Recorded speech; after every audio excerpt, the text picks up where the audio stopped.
Okay, now I'm going to talk about Running Break Productions. It is an Indian film production and distribution company based in Punjabi. 2019 to the present, there is a purple and white letter R on a purple and white clapboard, and inside it, there is a white arrow on a purple and orange letter B, and inside it, there is a purple wings, and under it, there are 7 purple lines, and under it, there is the word Running Break Productions in purple text. Here is an intro.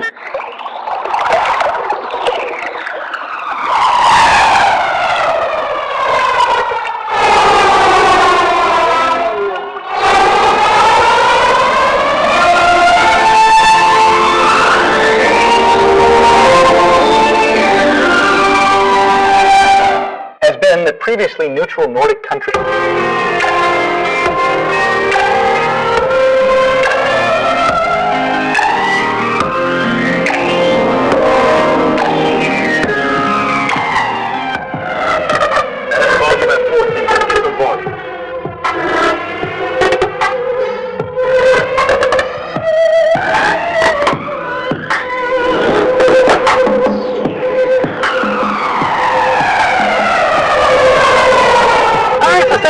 Here in the 2023 Integra. So the first thing to notice about this, well, you have a really nice long-term visibility is really great, especially being a wagon. You have a great view out of the back, definitely better than the RS7 in that regard. But you also sit nice and low in these. I really love how you have a great seating position and just feels very sporty. Another thing I'm really impressed with is this dynamic ride control this vehicle has. So it's like a top-of-the-line option, and it's really interesting. So standard RS6 of ours come with air springs and adaptive dampers, and it's a very nice ride. I sampled that in the RS7. It's really impressive with the ride quality and also having a nice firm riding that you want it to be with the sporty drive modes and stuff. But with this one, with this dynamic ride control, it actually gets rid of the air springs and goes back to regular coil springs. Still has adaptive dampers, but the dampers are actually linked diagonally with hydraulics, and so that's supposed to improve compliance and also minimize roll even more than the already very high benchmark we already had here with the regular suspension setup.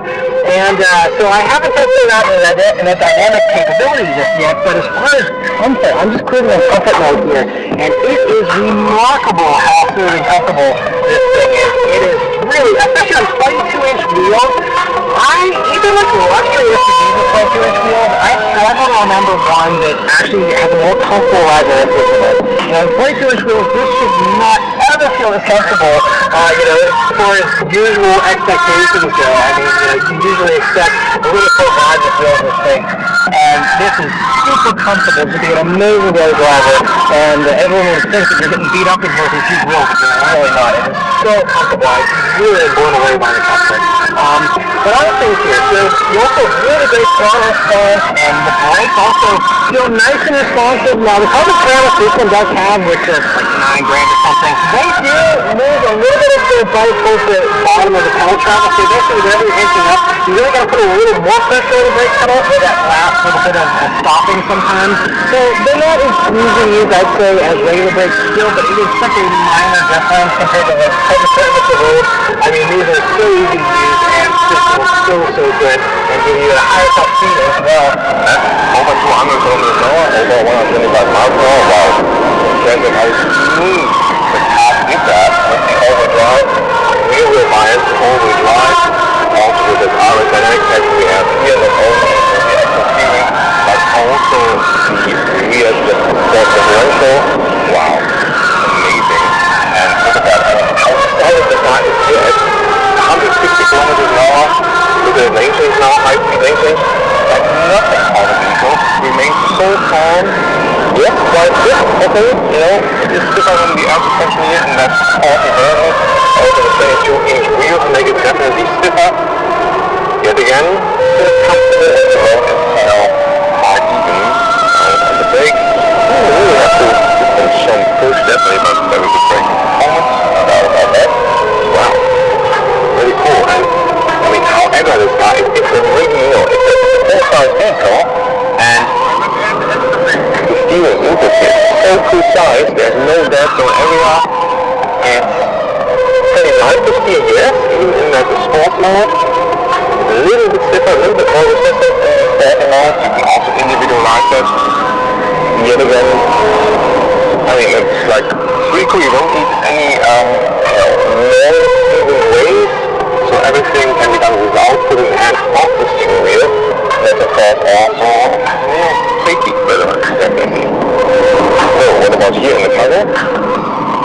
window.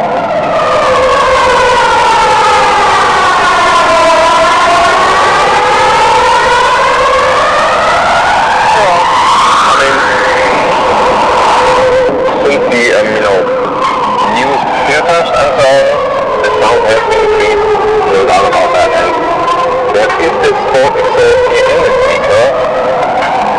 It's, you always get a sport exhaust here, but then the optional sport exhaust is also good with this car. And it's really not too loud. Then again, you can always ask yourself, how necessary is it?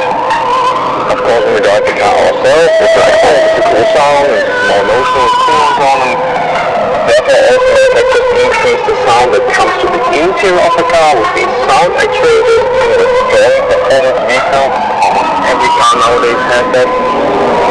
Yet again, when you're on the outside and then you might do something else at the moment, you feel like, what's that guy doing there? Trying to be like more silent. Really impressed of how soaring this car sits on the road. Oh, even 5 somewhat. So, it is just flawless. Really cool. What a great car. And let's turn down onto the back road here. See how this thing goes. Here we go. Alright. Yeah, it took it a second. I wanted to take off. It wasn't immediate when it was, but then once it got to right here, it is an enormous amount of power. 1.4 liter V8 engine. It does 591 horsepower,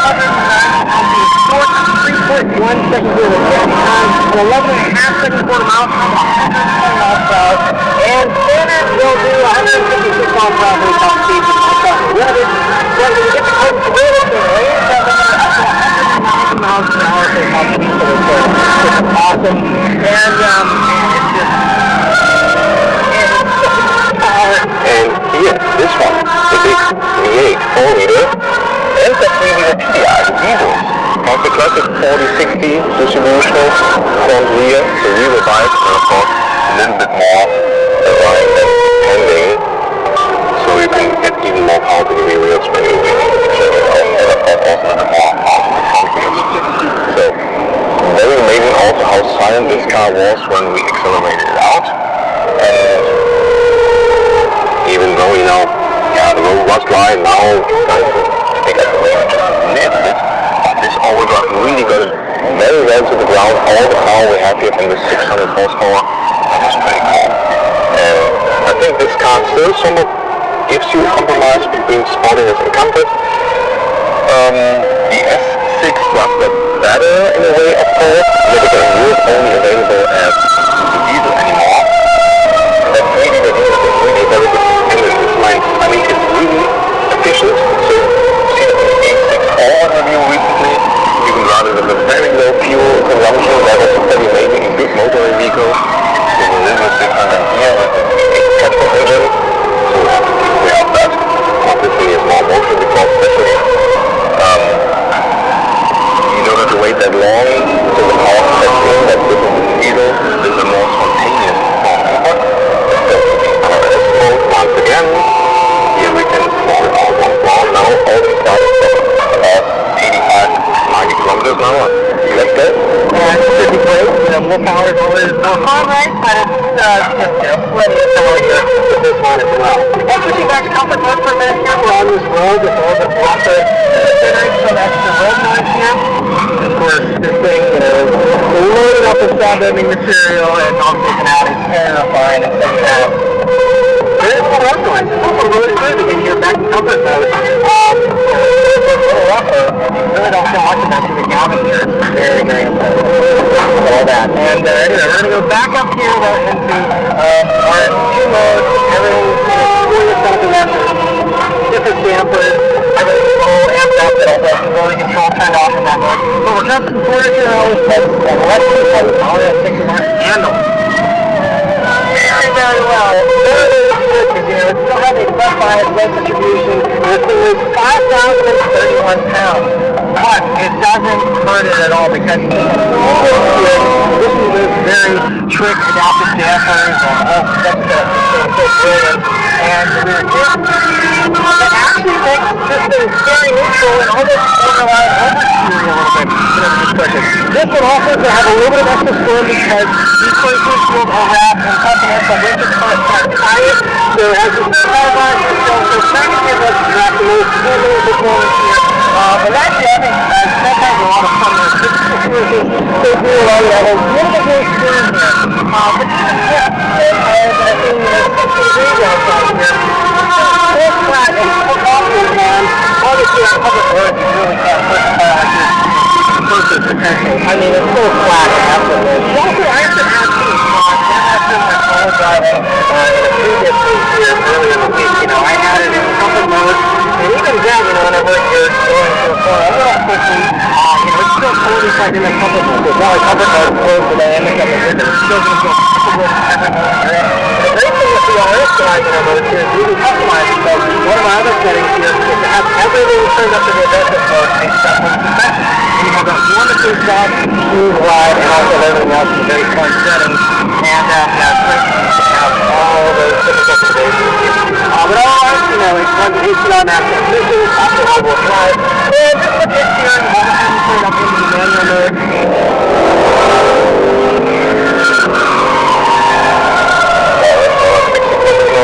Interesting. Now I'll turn off the RS mode just for safety precautions. Might have to pick up here once more, but even though it's raining, perfect driving here and about 160 kilometers an hour. Wow. This car is sticking to the ground, definitely. The air suspension in the auto mode, more comfortable than in the RS dynamic mode, so it's very slipped. We have higher speeds from already lower, lower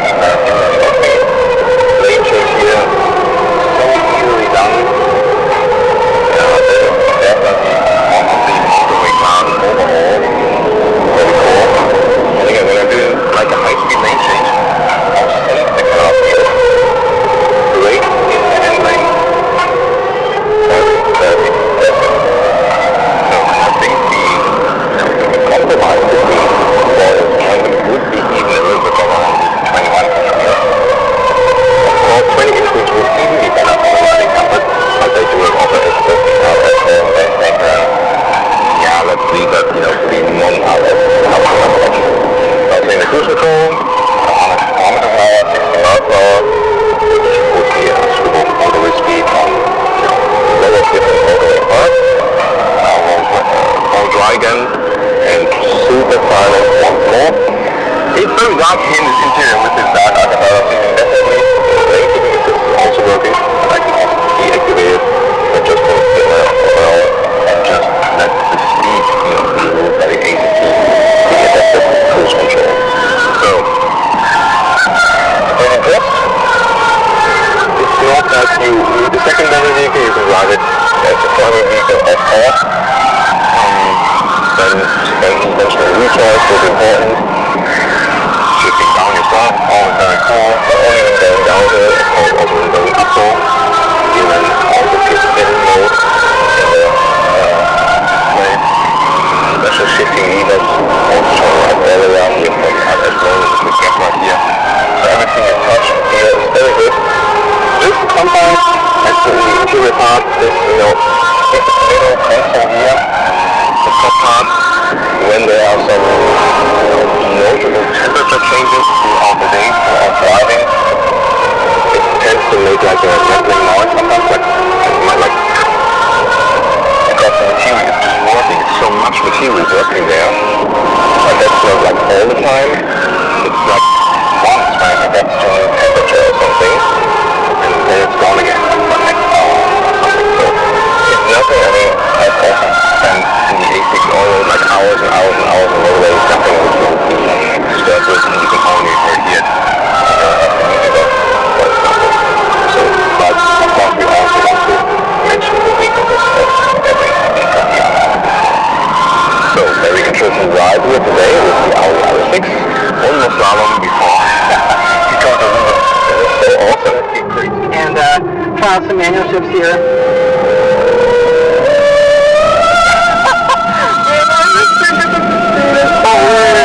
It is really snappy for the transition is almost thankfully it is a torque converter, so it's a nice traffic, all that kind of stuff.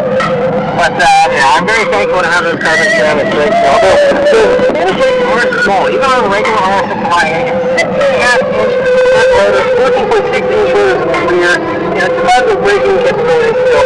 So carbon ceramic amps that up even more, but the transmission, it's pretty intelligent, but I think sometimes it does get in the way a little bit. The muscle thing, a little bit, I think when you're in manual mode here, I think, with the pulling those gears, it really allows that engine to flex its muscles and really show off what it can do. Once that turbo really comes on full blast,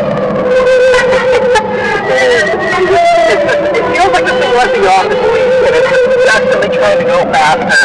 And, I love it. Once it's full active.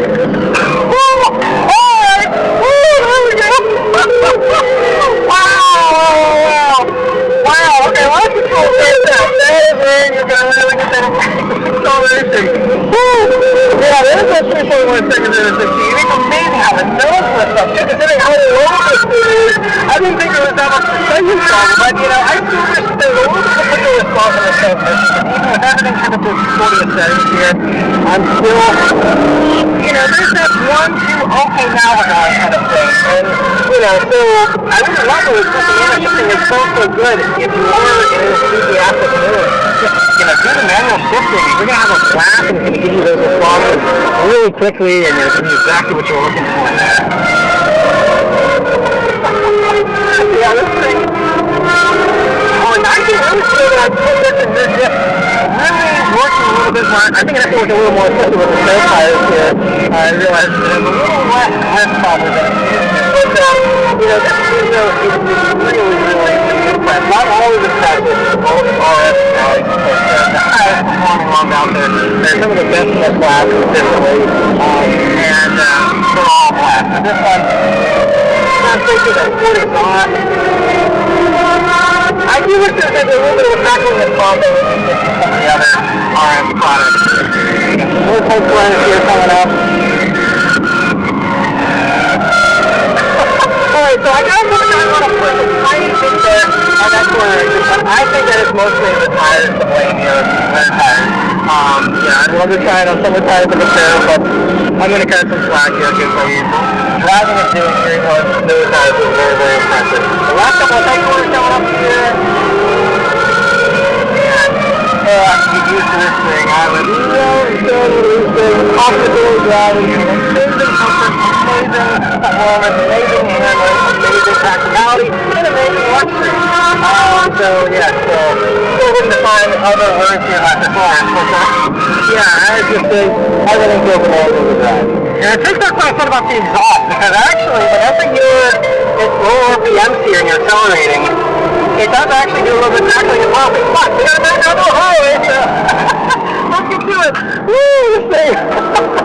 It's so quick. You can only keep your pointer for a few seconds, and then you are already at the point where you need to slow down if you value the speed limit at all.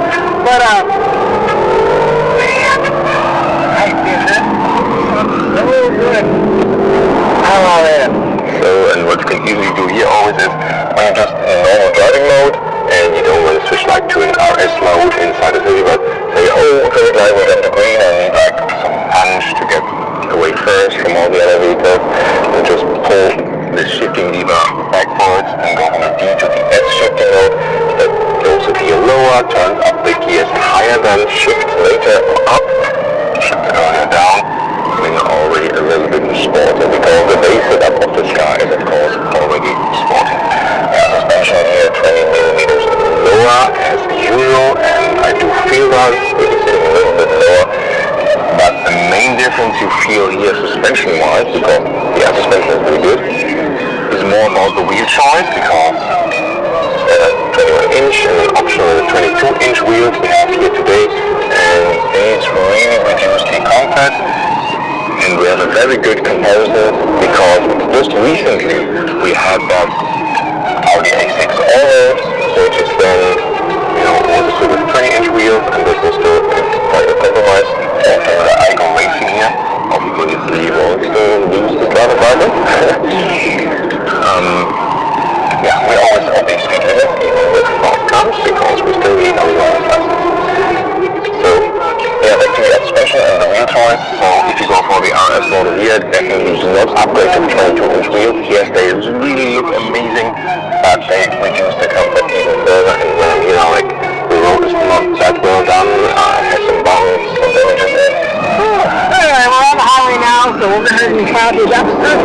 system, which is an option, believe it or not, on these still. I'm kind of surprised, but they do have it as an optional extra here. We're going to turn it on and see how the driver assist stuff. But I have the lane guidance assist as well as the cruise and all that stuff on currently. Now this is handled at just the corner there, no problem. I was just kind of testing it out to see how it would do. We have a depth corner here as well. And the steering assistance is really confident in this one. Other Audis were haven't been amazing in the past for me, but this one is really top notch. Really doing a good job of keeping it nice and centered in the lane. Not ping-ponging.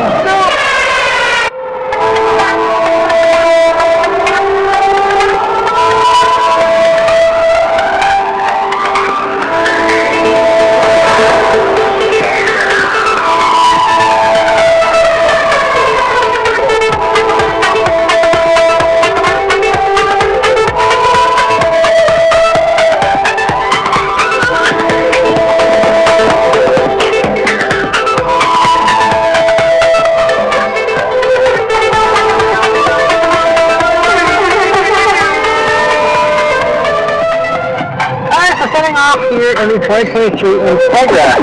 So the first thing you notice about this, well, you have a really nice lift, still a nice and pretty high sitting position for a subcompact crossover like this. But actually, according to the numbers, the seating position is a tiny bit lower than the old HRV. But it doesn't mean it's lower durability or anything because they lowered that belt line again with the larger windows and lowering the windowsills and the front hood is a little bit lower and everything, and you have nice binoculars. So visibility is excellent looking forward. You still feel like you're sitting up higher than a Civic or something for sure. And so you still got crossover type seating position, so don't be worried too much about that. But yeah, the view out of the back is also really good in typical crossover fashion. It's overall a very easy vehicle to drive. Of course, you do have a standard backup camera, and you have all the safety systems installed too. You have automatic emergency braking, you have blind spot monitoring, all that kind of stuff. And so all that helps you out with driving. But this is a nice small car, so it's very easy to maneuver and all that. Another thing that makes maneuvering nice and easy is the steering, which has this nice light weight to it, but it makes it really perfect for this segment. It still has a little bit of a substantial feel to it, so it's maybe a tad bit heavier than some components, but it's certainly lighter than the Civic, I'm noticing, which is surprising considering the steering is actually from the Civic, at least the mechanical components, but obviously the tuning and stuff is unique. But it just feels really nice and responsive. The brakes awesome, nice and predictable, easy to modulate smoothly, and they just feel really great. And throttle response here also is nice and responsive. This is running a CVT automatic transmission, so there aren't any real gears, but it's pretty responsive, and the way they tuned it, makes it so it's a winnable way to several key portions. But sometimes it has some simulated shifts, so that it kind of gives you a familiar experience, but it's still, if you know what to look for with CVT, you will further be able to tell it from the CVT. The first time you do this coloration in the vehicle. A lot of people have been saying this was the same platform as the Civic, and there's just some components of the Civic, but it's on its own unique platform, and it actually shares more components for the platform goes with the current generation CRV here, and so like the rear subframe and rear suspension stuff is from the CRV. Some of the full suspension components are from the Civic, and you have again some unique stuff for the HRV. But it's a blend of all of these three vehicles really coming together to create this new HRV. And so I mean, it gets a really nice refined ride, nice and smooth here, especially on the 17-inch wheels, and pretty quiet in here too. They say that the interior noise levels. We do drive the 6-speed manual gearbox here today, and this is also supposed to be 1.5-liter turbo petrol engine with around 180 horsepower, and this one definitely gives me a better boost than this naturally aspirated 1.5. And when I tell you guys in the US, you get the 1.8-liter naturally aspirated engine, so it's got closer than in the performance to this one. However, with the naturally aspirated engine, they always have a more linear horsepower output, so you have more, let's say, natural acceleration.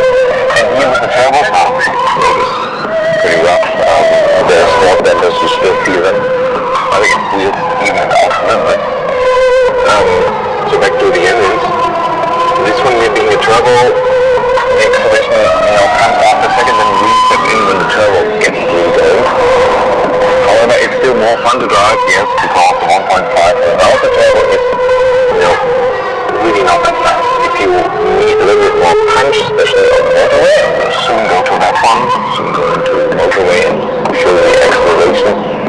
Then the turbo will definitely help. And driving this car, actually, really wide variety of people, so some driving in a primary vehicle, some as a secondary vehicle.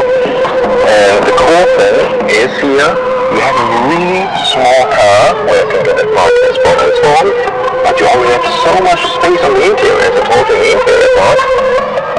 And you get a lot in the city here very well, because you can find a parking spot, it's getting narrow, left and right, or whatever. As I just ended the car wash before doing this review. Usually I get the car wash, especially right now at the fuel station. Exactly. Notice the autonomous emergency brake warning. It's already giving the warning before it was applying, the wheel pressure. So it lets the grab left and right, and with the wheels, doesn't really fit with those 12-inch wheels of the big sedan and but here it's like super easy. That way, driving this car is so comfortable. That should be pretty cool. Let's put them onto the stop page here and see how it goes. Here we go.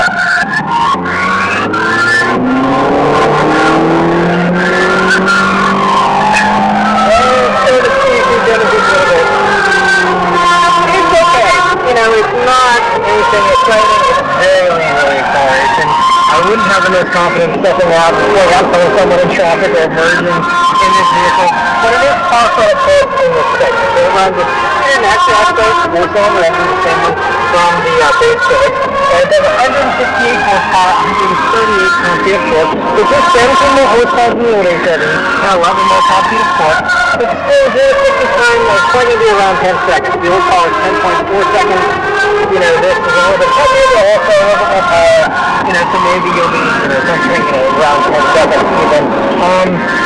So it is what it is. That's what you get in this segment. Once you still in this segment, is you now have the CX-30.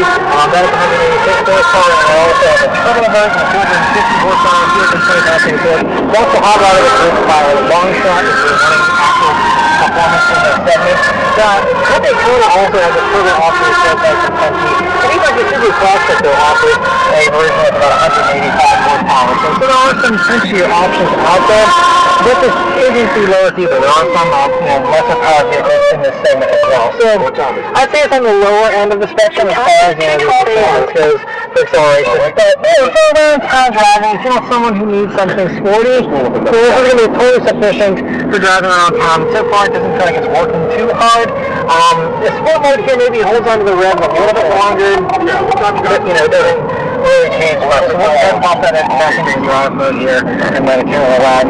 But this road that we're on here currently has this left portion. It usually generates a lot of road noise. And for a subcompact crossover, this is really important with the pack. It's really much quieter than I was expecting honestly for the segment. And I think last year part of the CX-30 once again, I didn't get into this with the CX-30 with the interior noise. It's just really, really nice. But we're kind of give it out with that. Let's see how the HRV is. I'm not expecting anything straight forward here, but considering we have some civic underpinnings, and it is nice. I like it. It's 3,333 pounds, fully loaded like this CXL with the all-wheel drive. And so the handling, again, the 17 certainly don't help. The 18s on the sport would be my pick as far as we want something sporty. But it handles across the road. Actually, it's really nice and flat. Tires give me a little bit of protest there, and you can hear my stuff flying around the back. But it actually does a really good job. I kind of wish there was maybe a little more feeling in the steering when I was doing some flying. I don't want to load up very much. It just kind of feels a little disconnected. But it still is better than, again, most vehicles in this segment. And so I still really love the way it moves here regardless. One piece of goodness though with the HRV system, these new ones, you have a multi-link independent rear suspension. You also just have a torque and rear suspension. So a lot more sophisticated here, should give you better handling for sure. Now I have not driven the old HRV, so I can't directly compare it with that vehicle. I'd say this certainly handles it better than a Corolla Cross, for example. And it's really good. Might not have a fire sure something like a Supercross truck or a Mazda CX-30 once again. But then again, you already have quite some nice comfort, after a seating position here, and I could very well imagine also going on a longer journey with this car without having to upgrade to a higher segment. Then of course this SUV or crossover building style, which really contributes to that. Because otherwise, let's say normal low seating car concept, there are hardly any small normal cars or something which really gives me a long-term comfort. Like even not the best ones ever. And you have to go architect and even I would say, yeah, towards the mid-size sedan or estate segment, then I really know I really have a comfortable car out for long drive. With those SUVs or crossover cars, I can even go for smaller ones and I have a comfortable drive. And that's just more, that also leads to those globally surging SUV sales, especially in the small and compact segment. So when people, say like, SUVs are to blame for everything, well, it's not about those huge SUVs, Most SUVs that are bought nowadays are small and compact ones, especially in Europe. So the interesting is, usually they use the same technology as the small or compact car, but the fuel economy is not necessarily any different, as with those platform models, which are not the SUVs. That's the data at the moment. So far, pretty interesting drive. You heard the CVT that and now with 54, sorry, and running almost all the way around. 154 kilometers per hour. It's quite noisy. Also quite good, but not as noisy as it could be actually. And now it's got like a more speed, like let's say like 120 kilometers an hour, 70 miles an hour. It's actually fairly comfortable. Suspension also doesn't shake up too much. It's actually quite direct. Brakes now, yeah, they're nice. You feel the car doesn't weigh too much. So that's actually okay. Overall, that's an upper heel position. Not so bad as for the motorway performance, I have to say. And you don't have most unlimited drivetrain or acceleration-wise and so on. But it's just now being curious about the features of the vehicle. But the main feature here is, of course, that you have no fuel consumption. So, even with motorway included, you can easily store some 5 liters on 1 kilometer, so let's say 50 mpg US, more than 50 mpg UK. If you have more military gas on, use more with electric drive, even better results are possible. I had it also earlier, that's of course pretty cool. So, it's somewhat complicated, yes, but consumption-wise, it does work. So, when we hit higher speeds, motorway and so on, the wheels are directly powered by the combustion engine. That's part of the most efficient thing to do. Then of course you can also get the non-hybrid version depending on the market. In Germany, for example, you can only get the hybrid. But in the US, for example, you will also get the pure combustion. So far so good, you don't hear it too much actually. And so it feels actually quite nice and sporty considering it's still an SUV. But then again, just with more upper seating position, which is again better for long-term comfort travel. The head restraints, they are a little bit stiff actually when you lean off them. That's the feature. The seats are actually quite tough. That's okay. So now getting off the motorway and off the gas. Directly from the pure mode again, I'm also gaining back energy. I can either recuperate from the brake pad, or I put in here the shifting lever to B mode. I like a little bit more engine and then like a little bit more recuperation, kind of premium, so but you can vary it, that's more B mode here. A little bit more. Now combustion engine is on because I just prefer it a little bit higher. Now again this is B mode, which is on time, absolutely. And of course in between, sometimes the engine is running, there's no power directly in the wheels, but then serving as a generator. So you know, always switching back and forth in between that. You can see that here on the dangerous, but it won't be too dangerous to watch the bus all the time. Now you're in the B mode, you have to use the brake. See? No. Okay, that seems to be. But still a really good handling nonetheless, in my opinion. And I don't think that anyone in the setup would complain about that. This one does have the all-wheel drive, which is a $200 option on any trim. And the all-wheel drive system is improved. One of the things about it is that it is a mechanical all-wheel drive system, which is something not all the competitors offer. It's a true all-wheel drive system, with a mechanical connection. And the system is improved, so it's quicker to react now and also sends more power rearward. And if they're starting on a hill, for example, or detect that you're on snow, it will actually immediately send power rearward if you're starting to stop to automatically kind of help you out so you don't have much of a problem. So, you know, it seems like it's a really solid all-wheel drive system. They really focus on snow performance specifically. So if you are someone who's, you know, going to have, you know, some rough weather where you're, you know, I would certainly recommend this all-wheel drive system for sure. All-wheel drive you can get by just fine in most cases, but you know, if you're someone who, you know, wants the security of all-wheel drive, unfortunately, I don't have, obviously, any opportunity to test it out here in the middle of July. And now I'm hitting some potholes and little undulations in the road here, and it sets them up very well. You know, 17-inch wheels, I think, really certainly help. It's a pretty good size sidewall on these tires. It's a nice dog ride. You know, I think that still, you know, very importantly, you know, kept to the focus of the people buying this vehicle and how they, you know, aren't going to want to be super sporty. I think for the buyer of this vehicle, it's going to be nice and comfortable. It's very great with a commuter, and I think that, you know, people that are really thinking it's just a nice smooth ride. It's not just nice and quiety here. You know, it's nice and easy to drive, nice light steering, just comfortable in every way. And I think, you know, they just really protected the comfort of the customer here. Hopefully, to go back to this, I hope other manufacturers also will think about this and go back. I really like the steering wheel. So the steering, is that talking about that? That's quite nice, but the steering itself is quite new. So it's not a faulty speaker, but the steering wheel, Tesla-wise, it seems to be good. There's a big difference to the previous generation. And also the steering wheel form is also faulty. I think they already made this generation sportier. Yes, it's not primarily for driving fun, you know, more predictability and stuff. But definitely is sportier than before. No doubt about that. So definitely more driving coming out. And I also feel, you know, the Jazz is the small vehicle, which is kind of, you know, like technological product or something. I feel the HRV is somehow more fun to drive. I don't know. I'm not sure why that is.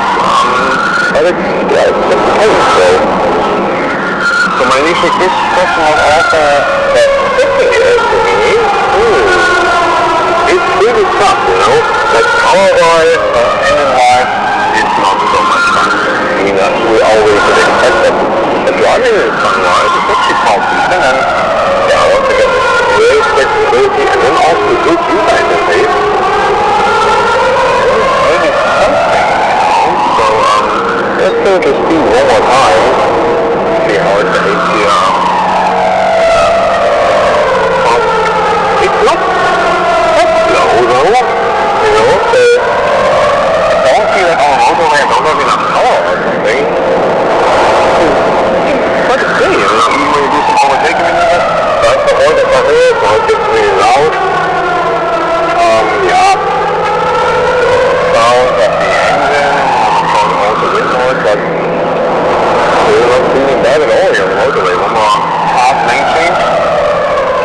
Doesn't shake up too much. I have a very good feeling for the vehicle, definitely. It's a bigger wheel. This case also has, yet again, suspension, which sometimes was for Honda a little bit bumpy, especially when we're more soft bumps in the road. We are also a good compromise. Although it's a small wheel size, actually I'm quite happy with the suspension here today. I think they found a good compromise. It's not too soft. Yet again, it's delivers enough feminine comfort. So, I mean, really without driving comfort. And now the Harley here in the HRV, and I have the cruise control system on with the lane keep assist and the traffic change system it has. He does a really good job. Both of his, especially when doing one of the best, that system as far as range and functionality goes, for hands-off systems are concerned, I think it's one of the best. He does a really good job. And one thing to say is it's standard across the board on all kinds of the HRVs here for 2023.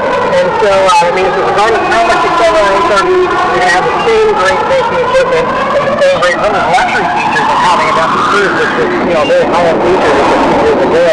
And so it works really well here so far. I will see the necessarily with the HRV. But a few of the improvements they did make to the system now, the camera has a wider field of view for a 4-station camera here. And so that means it'll be able to detect colors quicker and be able to react faster in emergency situations. But also means, to be more confident steering around corners. It's still, of course, a hands-on system. But having my hands on the wheel here, letting it do the steering for me, it's very confident. A lot of other cars still turbo, or I can't trust these completely. All the systems are one where I can actually relax, and I can trust that it's actually going to provide me with reliable assistance, which is actually a little pretty cool. Alright, so real quick, I just want to give you an idea of how big this speaker is. Here's my hand. Okay, now I do got big hands. Here's an iPhone. I can easily pick this up with one hand. It is kind of heavy though, 12 pounds. Here's a JBL, okay? Extreme. Almost about the same size, but this one is, of course, more square. But it's really not that big. Now the speaker does come with the usual books and shit. You get the plug and a 3.5 auxiliary input cable. Alright, so now let's do a little sound test. And one of the things that blew me away about this speaker is the sheer volume. Now I'm going to start off at 50% volume, and then we'll take it to max. Here we go, 50% volume.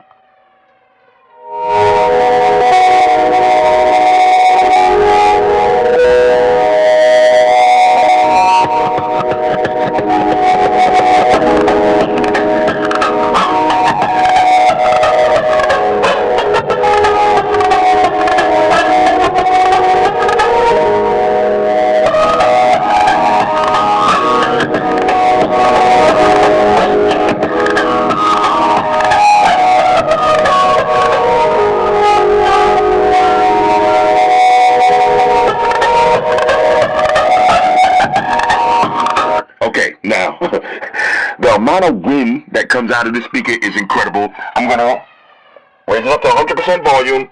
Here we go.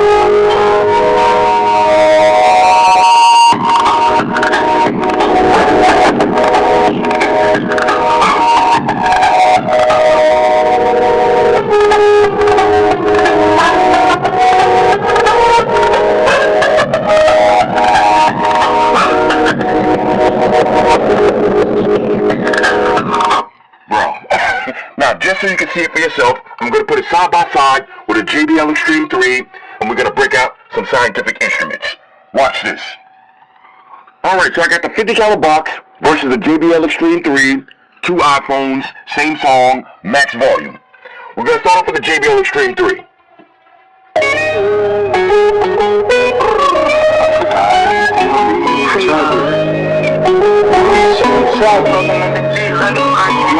I got a question for you. How many times you knew I was checking for you? I put it on the line, grabbed the weapon for you. I was front line, I was repping for you. Traffic came by myself, I was stepping for you. Took an L to a lesson for you. Take one night to a blessing for you. Anything I do sounds special for you. But I wouldn't do nothing special unless it's for you.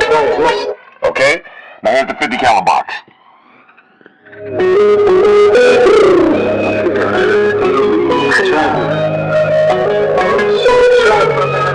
I got a question for you. How many times you knew I was checking for you? I mean, put it on the line, grabbed the breakfast for you. I was front line, I was repping for you. Traffic came by by myself, I was took the earth to a lesson for you. Took my night to a lesson for you. Don't think that do something special for you. But I wouldn't be nothing special in this feelings, right? I'm not to think about it. This is so crazy. Now, I had this speaker outside last night. It sounds amazing. Alright, so I want to give you one more idea of how loud this speaker can get. We got a big Marshall Stanmore 3. This is a plug-in speaker versus the 50 caliber box. Now, we're going to play both of these at max volume. Here's the Marshall. Yo, sound test, pop a sound test. Everybody shut your mouth, pop a sound test. Time to test that quality of sound test. How's it sound, Floss? How's it sound, Floss? How's it sound? Does it sound loud? Does it sound big? Does it sound loud? How's it sound? How's it sound loud? How's it sound loud? That's a sound test. That's a motherfucking sound test. That's a sound test, baby. That's a sound test. That's a motherfucking sound test. How's the sound on that shit? Goddammit, holla. Okay, here's the 50 caliber box. Everybody shut your mouth, have a sound test. Time to test that quality of sound test. How's it sound, Floss? How's it sound, Floss? How's it sound? How's it sound? Does it sound big? Does it sound loud? How's it sound? How's it sound loud? How's it sound loud? How's it sound loud? That's a sound test. That's a motherfucking sound test. That's a sound test, baby. That's a motherfucking sound test. How's the sound on that shit? Goddammit, holla. You've seen it for yourself. Look how big that Marshall speaker is. And this speaker is actually louder. Now here's a cool feature. You can actually use this speaker as a dual battery charger. Remember, you got USB Type-C and USB-A inputs. So let's grab an iPhone, plug this in, charging up. Let's grab an Android phone, plug this in, charging up. So this way, when you're outside playing your music, you can charge your phones, your tablets, your cameras, whatever you got. Alright, so one more thing I wanted to mention. Now, just for testing purposes, I like to play these speakers at maximum volume so we can see what they can handle. But in the real world, you'll probably play yours at around 75% or 60%, and this one sounds so good. Check this out. This is 70% volume.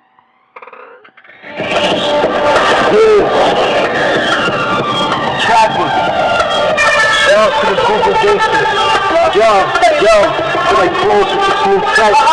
This ain't Mortal Kombat, but you nice. Shout out YouTube, got a few checks.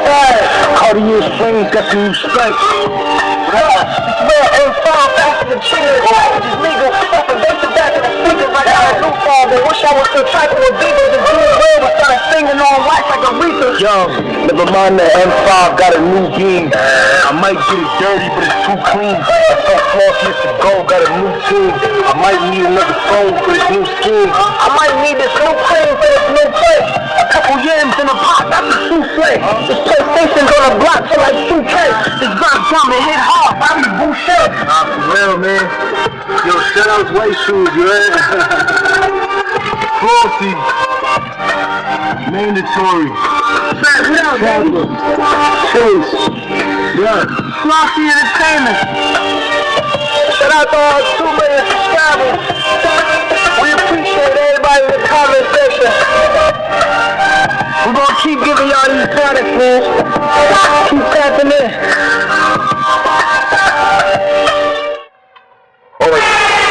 It's the 66 Batmobile from Hot Wheels. You can almost imagine a little Adam West Batman driving this thing. Back from when the Batmobile looked like a car and not some kind of spaceship with wheels. This is a beautiful car. I love the old school Batmobile, and this is a perfect little rendition from Hot Wheels. They've done an amazing job with this car. It sat idle in his shop for a lengthy period of time until 20th Century Fox needed a car to represent the Batmobile for a new TV series they were producing. And in 3 weeks, the Batmobile was born. The Batmobiles that have followed this one have all been serious, or at least more seriously enjoyed. This Hot Wheels version is spot on. It just looks great. A must-have for Batman fans, especially those who like the old school TV series. No collection of cars is complete without a Batmobile.